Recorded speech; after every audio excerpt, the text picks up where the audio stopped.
브리기아와 함께하는 육종학 잡담. 잡담 1. 4%와 5% 이야기. 자식성 식물은 자식, 즉 자가수분을 하지요. 100% 아닙니다. 꼭 그러지는 않습니다. 자식성 식물의 꽃 모양을 생각해보면 100% 자식이 이루어져도 이상할 것이 없습니다. 하지만 4%의 타식이 이루어진다는군요. 우리가 이해하기 쉬운 말로 하자면 좀 상스러운 표현일지 모르지만 식물도 바람을 핀답니다. 바람뿐만 아니라 아예 다른 수컷의 씨를 받아 후손을 만든다지요.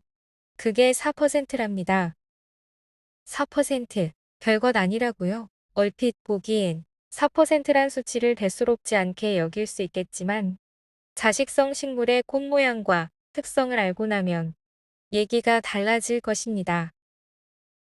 그렇다면 도대체 자식성 식물의 꽃 모양과 특성이 어떠하길래 4%의 타식이 그리도 놀라운 일이 될까요? 자식성 식물에서 타식이 이루어지기 어려운 이유를 겨의 경우를 예로 들어 하나하나 되짚어 보겠습니다. 1. 자식성 식물은 모두 양성화라고 합니다. 같은 꽃 속에 맘술과 수술이 함께 있다는 뜻이지요. 남녀가 좁은 공간에 같이 있으니 히히. 둘째로 자식성 식물은 자웅동숙입니다.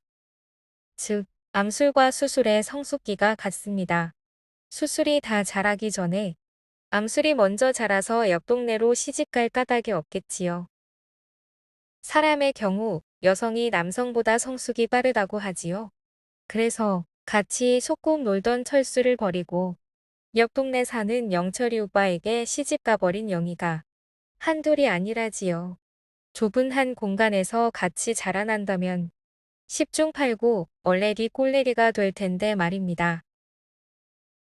3. 자식성 식물은 자가불화합성을 나타내지 않는다고 합니다. 자가불화합성이란 화분과 암술의 기능이 정상임에도 자가수분으로 종자를 형성하지 못하여 불임이 생기는 것을 말하지요. 쉽게 말해 한 가족끼리 어찌 결혼을 할 수 있겠냐는 말이 되지요.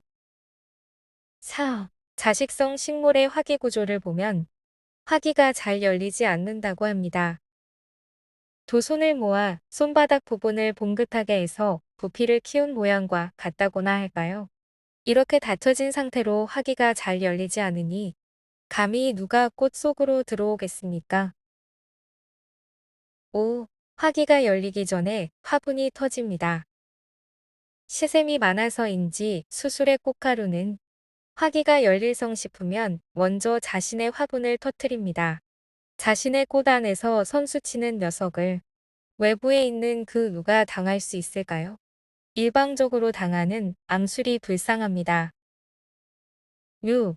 화기가 열리더라도 주도의 모양이나 위치가 자식에 적합합니다. 꽃 속에서 수술은 위쪽에 있고 암술은 수술의 바로 아래쪽에 있어서 작은 움직임만 있어도 금방 수술의 꽃가루가 암술머리에 떨어져 수분이 이루어지게 되어 있지요. 더욱이 주도는 주변 둘레나 아래가 아니라 바로 위에서 터지는 꽃가루를 받기에 좋은 모양을 하고 있습니다. 기본적으로 암술은 제 서방만 바라보도록 만들어져 있다는 말씀이지요. 7. 벼꽃의 수술은 6개입니다. 그럼 꽃가루의 개수는 몇 개일까요?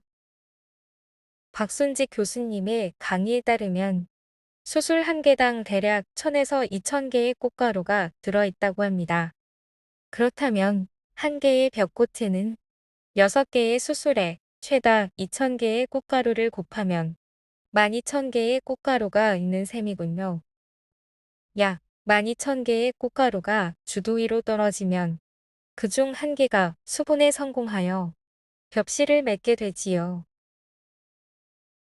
이미 12000대 1이란 엄청난 경쟁력을 자체적으로 가지고 있고 반대로 생각해보면 12000개의 자체적인 대비책을 갖고 있다는 말이 됩니다. 8. 겨는 일생을 통틀어 꽃을 피우는 시간이 겨우 1시간에서 1시간 30분 정도라고 하지요.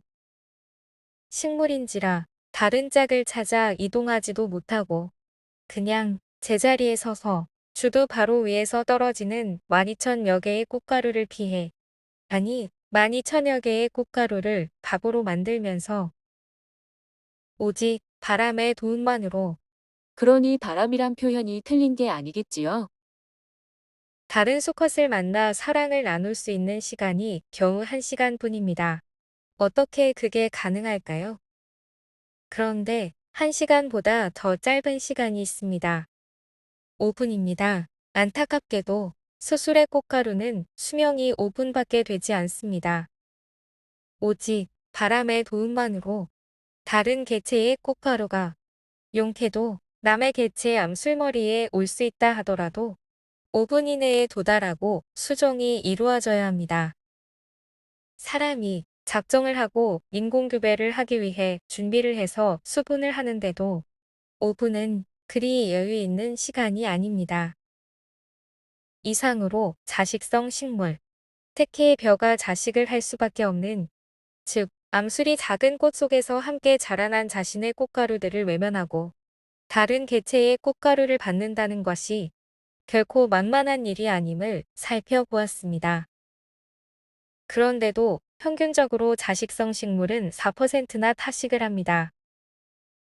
우리가 금융기관에서 대출을 받거나 이자를 받을 때 연리가 몇 %입니까? 비슷하지 않나요? 4%가 작은 수치 같아 보여도 결코 작은 것이 아닙니다.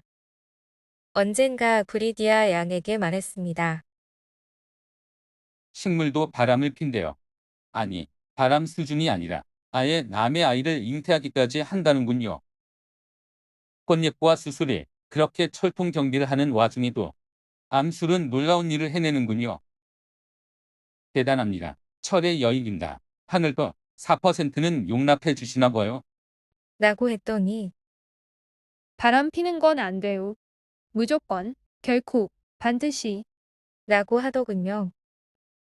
저기, 미스 브리디아, 내 말은 그게 아니라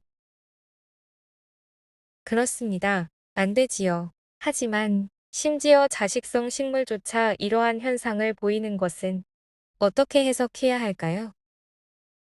우리가 관심을 갖는 것은 바람을 피우고 안 피우고의 문제가 아니라 그렇게 만들어진 곡식을 우리는 자연스레 받아들이고 매일 밥상 위에 올린다는 사실입니다. 우리 사회에도 사생아 문제가 잠재해 있고 세계 10위권 무역국이라 그런지 사생아 수출도 최상위권에 자리하고 있습니다. 대체로 서구에서는 잉태 자체를 축복으로 여겨온 지가 이미 오래된 일이라 하지요. 그만큼 생명 그 자체를 소중히 여긴다는 뜻이겠지요. 똑같은 경우는 아니지만 먼 옛날 몽골의 칭기즈칸이 생각나네요. 테무친의 맏아들 주치는 자신의 아들이 아니라 적장의 자식이라 하지요. 테무친이 적장에게 납치된 약혼녀 보르테를 구출하였을 때 이미 그녀는 임신 중이었고요. 그 사실을 알고도 테무친은 보르테와 결혼했고 주치가 태어나자 극진히 돌보고 아꼈다고 합니다. 그럼에도 주치는 부모 곁을 떠나 광활한 초원을 떠돌다가 죽음을 맞게 됩니다. 부모의 사랑 속에서 자라던 주치에게 알게 모르게 갈등을 심어주고 그를 여지없이 초원으로 몰아낸 것은 무엇이었을까요? 혹시라도 4%를 이해하지 못한 주위의 눈초리 때문은 아니었을까요?